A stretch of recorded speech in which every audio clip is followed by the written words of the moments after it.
A Companhia de Jesus, popularmente conhecida como Ordem dos Jesuítas, surgiu em Paris no ano de 1534, fundada por 7 jovens, a maioria espanhóis, liderados por Iñigo López de Loyola, que já adotava o nome de Inácio de Loyola. Atualmente, com mais de 15 mil integrantes e a congregação religiosa católica mais numerosa do mundo. Ao longo de quase 5 séculos de existência, destacou-se por sua atuação em áreas como a ciência e a educação, por meio de colégios e universidades espalhados globalmente. Entre os séculos XVI e XVIII, desenvolveu um intenso trabalho de evangelização e ensino nas terras recém-descobertas das Américas. Porém, sua proximidade com os centros de poder gerou desconfianças, alimentando uma imagem negativa que culminou em expulsões de diversos reinos onde atuava. A espiritualidade jesuíta, baseada nos exercícios espirituais, formou grandes pensadores e cientistas. O Papa Francisco, por exemplo, pertence a essa ordem, assim como muitos outros personagens históricos. Mas quem foi Inácio de Loyola? Como nasceu a Companhia de Jesus? E o que há de verdade por trás das críticas que marcaram sua trajetória? Vamos explorar esses e outros aspectos de uma das ordens religiosas mais influentes da história.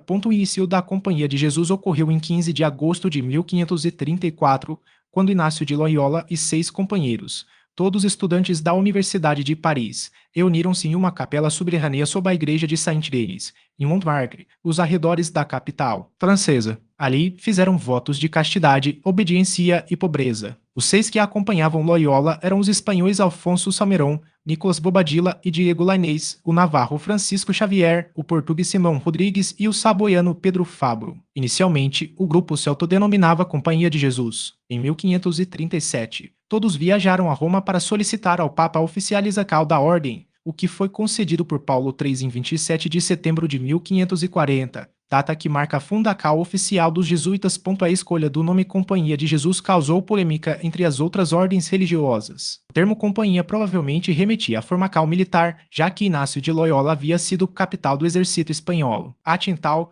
todas as congregações religiosas medievais adotavam o nome de seus fundadores, como os beneditinos de São Bento, os franciscanos de São Francisco de Assis, os dominicanos de São Domingos de Gusmão e os agostinianos de Santo Agostinho. Ao romper com essa tradição, os jesuítas despertaram a ira das demais ordens, que consideraram a escolha uma afronta, uma apropriação indevida do nome sagrado de Jesus e até mesmo uma blasfemia. O Vaticano chegou a receber um pedido para anular o nome, e o Papa Paulo IV chegou a assinar um decreto diabolical, mas acabou recuando. Inácio de Loyola, principal fundador da Companhia de Jesus, nasceu como Iñigo López Dionás Y Loyola no Castelo de Loyola, na pequena cidade basca de Azpeitia, em 23 de outubro de 1491. Proveniente de uma família da pequena nobreza, seus pais, Beltrán Ibanez Dionás Y Loyola e Marina Sáenz de Licona Y Balda, estiveram envolvidos na chamada Guerra das Bandas, uma série de conflitos sangrentos entre classes rivais que assolaram o País Basco, Cantabria, Navarra e outras regiões entre os séculos XIV e XV. A casa solarenga da família foi demolida por ordem do rei castelhano Henrique IV em 1456, e o avô paterno de Iñigo foi exilado na Andaluzia pelo monarca. Batizado com o nome secular de Iñigo, que significa meu pequeno no basco medieval, em homenagem ao abade Iñigo de Ona. Os biógrafos o descrevem como um jovem inquieto e boêmio. Na juventude, tornou-se pajem de seu parente Juan Velázquez de Coelar, contador mor do reino de Castela. Na casa de Velázquez, Iñigo dedicou-se a atividades mundanas, como dancas, jogos, esgrima, duelos e conquistas amorosas, movido pelo desejo de alcançar fama e prestígio. Seu ídolo nessa época era o personagem fictício Amadis de Gaula, herói dos romances de cavalaria. Aos 17 anos, alistou-se no exército e, segundo o biógrafo Richard Cohen, costumava exibir-se com a capa aberta, deixando à mostra suas calças justas e botas elegantes, além de portar espada e adaga na cintura. George Straub, outro biógrafo,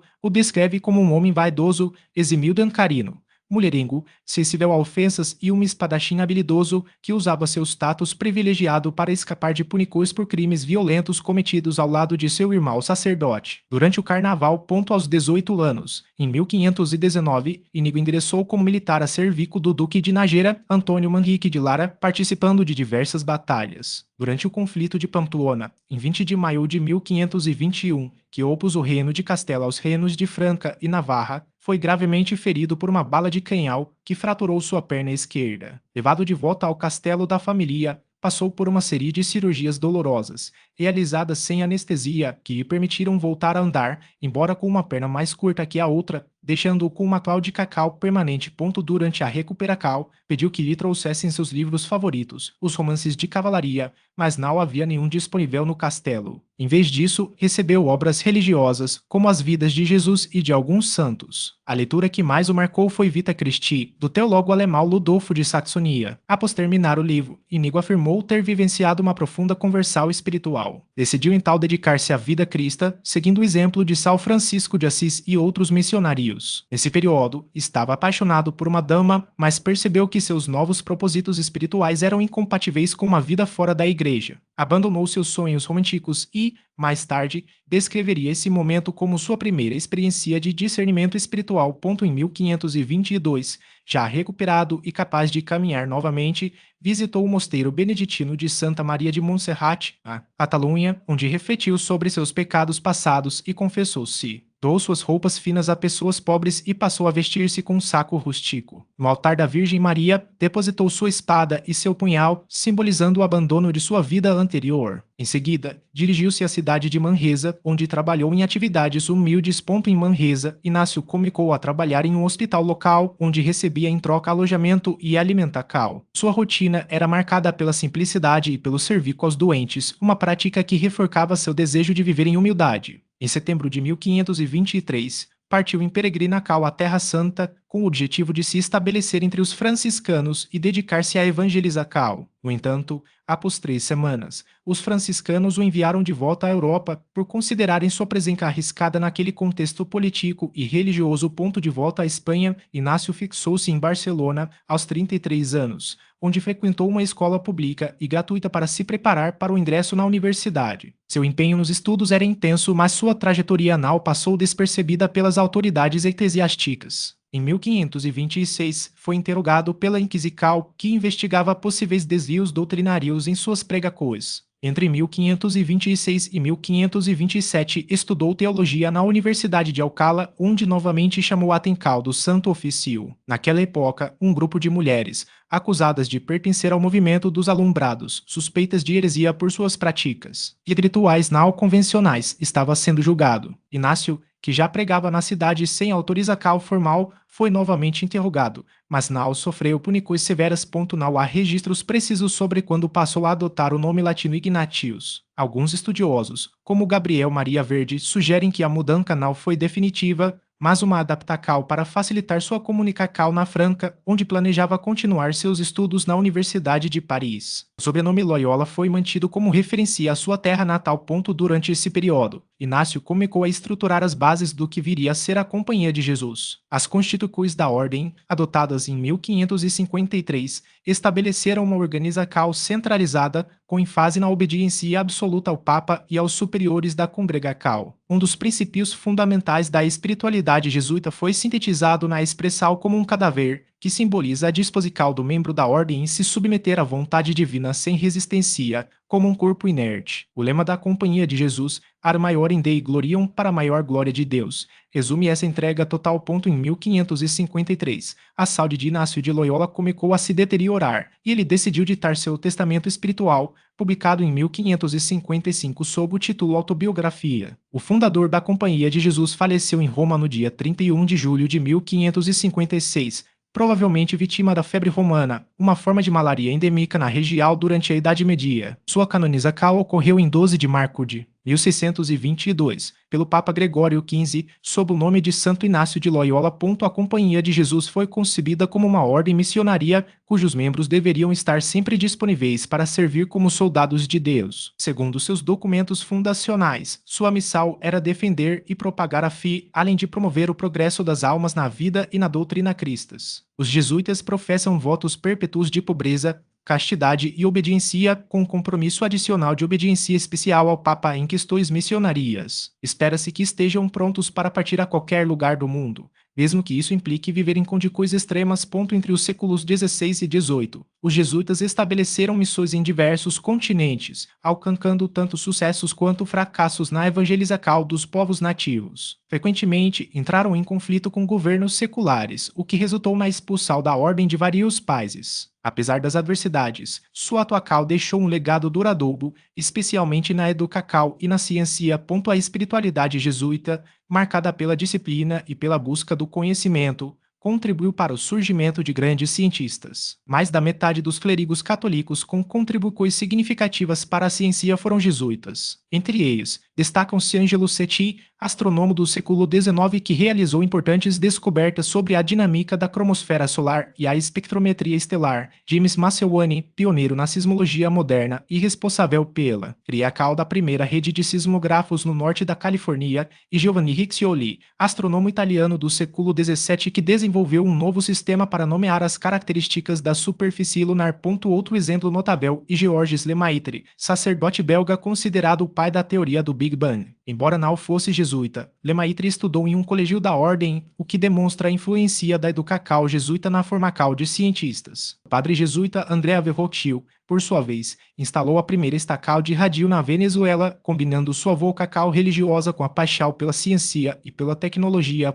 Os exercícios espirituais, obra central da espiritualidade inaciana, começaram a ser escritos por Inácio em 1522, quando ainda se recuperava dos ferimentos da Batalha de Pamplona. O livro, que levou cerca de 2 anos para ser finalizado, consiste em um conjunto de orações, meditações e exercícios mentais destinados a serem realizados em aproximadamente um mês. Seu objetivo é guiar o praticante na busca da vontade divina, ajudando a superar apegos desordenados e a encontrar um propósito maior. Inácio descreveu os exercícios como todo modo de examinar a consciência, de meditar, de contemplar, de preparar e de expor a alma para que elimine todas as afecções desordenadas e, assim, busque e encontre a vontade de Deus. A prática se tornou um dos pilares da formação jesuíta e continua sendo utilizada até hoje como ferramenta de discernimento espiritual. A influência da Companhia de Jesus estendeu-se também ao papado. O Papa Francisco, eleito em 2013, e o primeiro pontifício jesuíta e o primeiro latino-americano a ocupar o cargo. Jorge Mário Bergoglio ingressou na ordem em 11 de março de 1958, aos 21 anos. Após se recuperar de uma grave doença. Após o noviciado, emitiu seus primeiros votos de pobreza, castidade e obediência em 1960. Sua formação jesuíta foi concluída na Espanha, em Alcalá de Henares, onde pronunciou seus votos finais em 22 de abril de 1973. O sua nomeação como bispo em 1992. Seus vínculos com a Companhia de Jesus tornaram-se mais esporádicos, mas sua espiritualidade inaciana permaneceu como marca de seu pontificado. Ratio Studiorum Plano de Estudos, publicado em 1599, foi o documento que sistematizou o método educacional jesuíta. Ele estabelecia normas para professores e alunos, além de um currículo que incluía latim, teologia, filosofia, grego e, posteriormente, disciplinas como matemática, ciências naturais, história, geografia e línguas modernas. Revisado em 1832 para se adaptar às demandas da época, o Ratio Studiorum foi fruto do trabalho de uma equipe internacional de acadêmicos e exerceu grande influência na educação humanista ocidental. A atuação dos jesuítas na educação sempre ocupou um lugar central em sua missão. Desde sua fundação, a ordem dedicou-se à criação de colégios e universidades, combinando rigor intelectual com formação espiritual. Esse compromisso com o ensino transformou a Companhia de Jesus em uma das principais referências educacionais do mundo, moldando gerações de estudantes e influenciando sistemas pedagógicos até os dias atuais. A atuação dos jesuítas na educação se estendeu por séculos,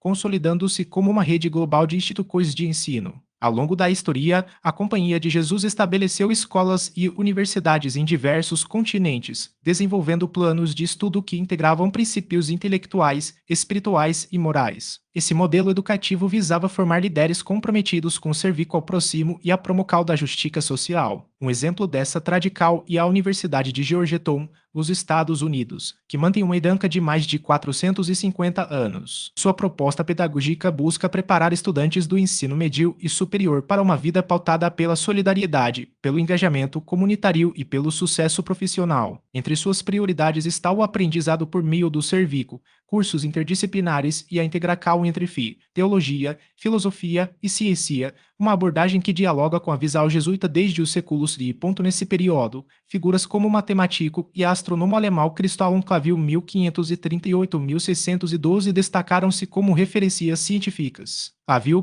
considerado o astrônomo mais respeitado da Europa em seus últimos anos, teve seus textos adotados em universidades por séculos após sua morte. Sua influência foi tamanha que substituiu o também jesuíta Christoph Grimberger como professor de matemática no Colégio Romano. Tanto Clavier quanto Grimberger enfrentaram resistência das autoridades eclesiásticas ao defenderem as descobertas de Galileu Galilei, realizadas com o uso do telescopio. Em Catolicismo e Ciência na Idade Moderna 1986, o historiador William B. Ashworth destaca os jesuítas como os maiores contribuintes para a física experimental do século XVII. Segundo Jonathan Murray, em Os Soldados de Deus, até o século XVIII a ordem já havia colaborado para o avanço de instrumentos como relogios de pêndulo, pantografos, barômetros, telescopios refletores e microscopios, além de pesquisas pioneiras em áreas como magnetismo, óptica e eletricidade.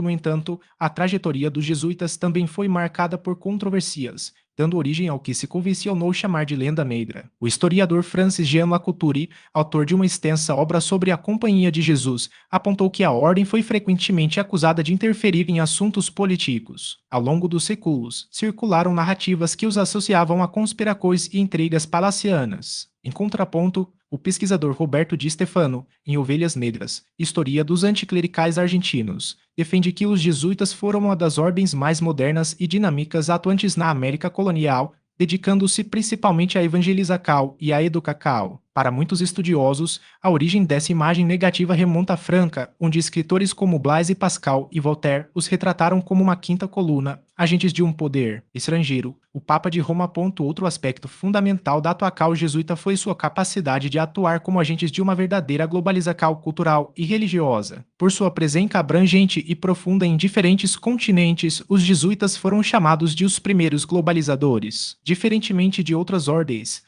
não se limitaram a atuar nas periferias das colônias, mas promoveram uma integração geográfica e social nas comunidades indígenas, começando pelo aprendizado das línguas locais. Sua influência se estendeu desde os centros de poder na Europa até regiões remotas da Ásia e do Novo Mundo, sempre em paralelo com seu trabalho missionário. Um traço distintivo da Companhia de Jesus foi sua abertura ao diálogo com as culturas locais, desde que não entrassem em conflito com os princípios católicos. Essa estratégia facilitou sua inserção no coração de sociedades como a japonesa, por exemplo, onde conseguiram estabelecer laços duradouros. Durante a Reforma Protestante, iniciada por Martinho Lutero, os jesuítas desempenharam um papel central na defesa da Igreja Católica, liderando um movimento conhecido como Contra-Reforma. Sua contribuição se deu principalmente por dois eixos, a evangelização e a educação. Na América e na Ásia, fundaram missões para converter povos indígenas e expandir a fé católica, sendo pioneiros na evangelização do Oriente. No campo educacional, após a Reforma, estabeleceram escolas e universidades em todo o mundo, reafirmando os valores católicos em um contexto de crescente secularização e avanço do protestantismo. Em um momento de crise para a Igreja Romana, os jesuítas se tornaram uma força vital para a manutenção e difusão do catolicismo.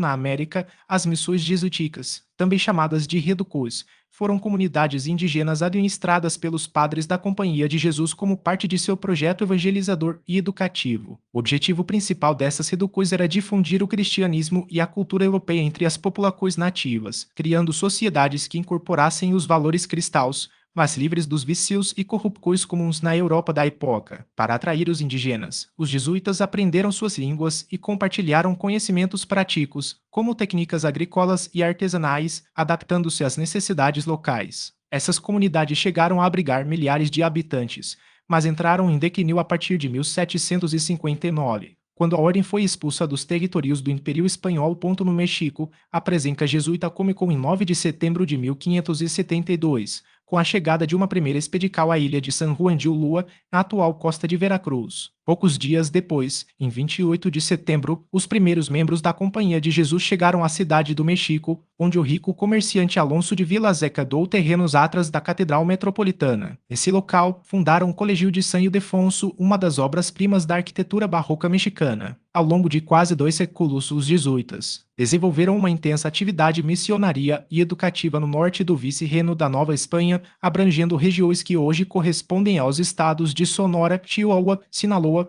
Nayarit, Coahuila, Durango, Zacatecas e Baja California. As expulsões dos jesuítas, ocorridas em meados do século XVIII, foram alguns dos episódios mais marcantes de sua história. Diversas monarquias católicas europeias, influenciadas pelo pensamento iluminista, decidiram banir a ordem de seus territórios. Esse processo culminou em 1773, quando o Papa Clemente XIV decretou a supressão oficial da Companhia de Jesus. As razões por trás dessas medidas eram complexas e envolviam tanto questões políticas quanto teológicas, mas o resultado foi o desmantelamento de uma das instituições mais influentes da época. Antes e depois dessa supressão, no entanto, a herança jesuíta continuou a mudar a educação, a ciência e a cultura em todo o mundo. Decisão de expulsar os jesuítas, os governos monárquicos enxergavam uma oportunidade estratégica. Afinal, a Companhia de Jesus não era apenas uma ordem religiosa, mas também um poder político alinhado diretamente ao Vaticano. Ao removê-la de seus territórios, os reis reforçavam sua autoridade sobre a igreja local, enfraquecendo um possível contrapeso ao seu próprio domínio. Além disso, a expulsão permitia a expropriação dos bens da ordem, terras, colégios, missões e propriedades, que eram então incorporados ao patrimônio estatal ou redistribuídos entre a nobreza e a burguesia emergente. Esse processo não apenas enriquecia os cofres reais, mas também servia como um instrumento de controle social, eliminando uma rede de influência que, em muitos casos, desafiava o absolutismo. Em Portugal, por exemplo, a expulsão dos jesuítas foi um dos pilares das reformas do Marquês de Pombal, primeiro-ministro do rei 500. José, nomeado em 1750, Pombal representava o auge do despotismo esclarecido no país e via na Companhia de Jesus um obstáculo à modernização do Estado. Para ele, os jesuítas operavam como um Estado dentro do Estado, com suas próprias leis, economia e lealdade prioritária ao Papa. Em 1759, após uma série de conflitos, incluindo acusações de envolvimento no atentado contra o rei, Pombal decretou a expulsão da Ordem de Portugal e de todas as suas colônias. As propriedades jesuítas foram confiscadas e muitos de seus membros foram presos ou exilados. A medida não se limitou ao aspecto religioso. Pombal também subordinou o Tribunal da Inquisição ao Estado, reduzindo ainda mais a autonomia da Igreja e consolidando o poder real. Na Franca, o declínio dos jesuítas começou ainda no século XVIII, após a morte de Luís XIV, quando o jansenismo, movimento teológico que criticava duramente a ordem, ganhou força entre a elite intelectual e eclesiástica. Em 1762, o Parlamento de Paris, dominado por setores hostis aos jesuítas, fechou todas as suas escolas na cidade e determinou o sequestro de seus bens. Pouco depois, a ordem foi declarada perniciosa, acusada de corromper a moral cristã, minar a autoridade real e promover doutrinas subversivas. Em 1764, o mesmo parlamento decretou a expulsão da Companhia de Jesus de todo o território francês, uma decisão que ecoou em outras regiões do país. A justificativa oficial combinava argumentos teológicos, como a suposta incompatibilidade entre os votos jesuítas e a obediência ao rei, e políticos, refletindo o temor de que a ordem agisse como um poder paralelo. No Império Espanhol, a expulsão dos jesuítas foi ainda mais drástica. Em 1767, o rei Carlos III assinou a Pragmática Sancal, ordenando a remoção imediata da ordem de todos os seus domínios. Soldados cercaram as 146 casas jesuítas na Espanha e cerca de 2.641 religiosos foram forçados a deixar o país. Nas colônias americanas, outros 2.630 jesuítas foram expulsos, incluindo aqueles que atuavam no vice-reino da Nova Espanha, atual México. A medida foi executada com rigor militar. Os religiosos tiveram apenas algumas horas para se preparar e muitos foram enviados para os estados pontifícios, onde viveram em condições precárias. As propriedades da ordem, que incluíam fazendas, missões e colégios, foram confiscadas e, em muitos casos, vendidas ou doadas a outras ordens religiosas ou a particulares leais à coroa. No México, a expulsão dos jesuítas em 1767 teve um impacto profundo, especialmente nas regiões onde a ordem mantinha missões entre os povos indígenas. Cerca de 678 jesuítas foram retirados à forca do vice-reino da Nova Espanha, deixando para trás uma rede educacional e social que, em algumas áreas, era a única presença organizada do Estado colonial. Muitos desses religiosos eram espanhóis, mas outros eram crioulos, nascidos na América, o que gerou ressentimentos entre a elite local, que via na expulsão uma demonstração do autoritarismo da metrópole. Após o decreto papal de 1773, que suprimiu oficialmente a Companhia de Jesus, os jesuítas remanescentes foram dispersos pela Europa e vendo em um exílio que duraria mais de 4 décadas. A restauração da ordem só ocorreu em 1814, quando o Papa Pio VII, em meio às turbulências das guerras napoleônicas e das independências na América, decidiu recriar a Companhia de Jesus. O contexto era favorável. O papado buscava recuperar sua influência após anos de perseguição e, para isso, precisava de uma ordem combativa capaz de enfrentar os novos inimigos da Igreja, o liberalismo, a maçonaria e os movimentos revolucionários. Os jesuítas, com sua radical de disciplina e obediência, eram vistos como soldados ideais para essa batalha. Curiosamente, a ordem nunca havia sido totalmente extinta. Um grupo de jesuítas sobreviveu na Rússia sob a proteção da czarina Catarina II, que se recusou a acatar o decreto de supressão papal. Após a restauração, a Companhia de Jesus assumiu um perfil mais elitista e conservador, especialmente durante o século XIX. Sua atuação passou a se concentrar em colégios de elite, universidades e missões em regiões estratégicas, enquanto mantinha uma postura crítica em relação às ideias liberais e aos movimentos de emancipação. No entanto, essa postura não a livrou de novas perseguições. Em 1820, o czar Alexandre expulsou os jesuítas do Império Russo e, ao longo do século, a ordem foi banida novamente de países como Espanha, Portugal e França, além de enfrentar hostilidade em várias nações latino-americanas. Apesar das adversidades, o número de jesuítas cresceu constantemente após a restauração. No início do século XX, a ordem já havia se recuperado e expandido, atuando em áreas como educação, ciência e assistência social. Durante a Primeira Guerra Mundial, muitos jesuítas serviram como capelães e socorristas nas frentes de batalha, enquanto outros se destacaram por sua resistência a regimes autoritários. Um exemplo notório foi o do padre jesuíta Rupert Mayer, que se opôs ao nazismo na Alemanha e acabou confinado em um campo de concentração. Na Espanha, a ordem foi novamente expulsa em 1932, após a proclamação da Segunda República, que via os jesuítas como um símbolo do conservadorismo e da influência clerical. Em 1961, os jesuítas enfrentaram mais um episódio de expulsão, desta vez em Cuba. Após a Revolução Cubana, Fidel Castro, que havia estudado em um colégio jesuíta, ordenou a saída de cerca de 150 religiosos do país, incluindo 26 membros da Companhia de Jesus. A medida refletia a tensão entre o novo regime e a Igreja, que era vista como um obstáculo às reformas socialistas. Apesar desses reveses, a ordem continuou a se adaptar e a crescer, alcançando seu auge no século XX sob a liderança do padre belga Jean-Baptiste Janssens, que foi superior-geral entre 1946 e 1964. Durante seu mandato, os jesuítas expandiram seu trabalho social e missionário, chegando a contar com mais de 36 mil membros em todo o mundo. A história dos jesuítas e, assim, um espelho das tensões entre poder religioso e poder político, entre tradição e modernidade. Desde sua fundação até os dias de hoje, a Companhia de Jesus tem sido ao mesmo tempo um instrumento de evangelização e um ator nas disputas de poder, ora aliada dos tronos, ora alvo de perseguições. Sua capacidade de se reinventar, mesmo após séculos de expulsões e supressões, demonstra uma resiliência rara, moldada pela disciplina, pela adaptabilidade e por uma missão que transcende fronteiras. Conhecer essa trajetória e entender não apenas a história de uma ordem religiosa, mas também as forças que moldaram o mundo moderno.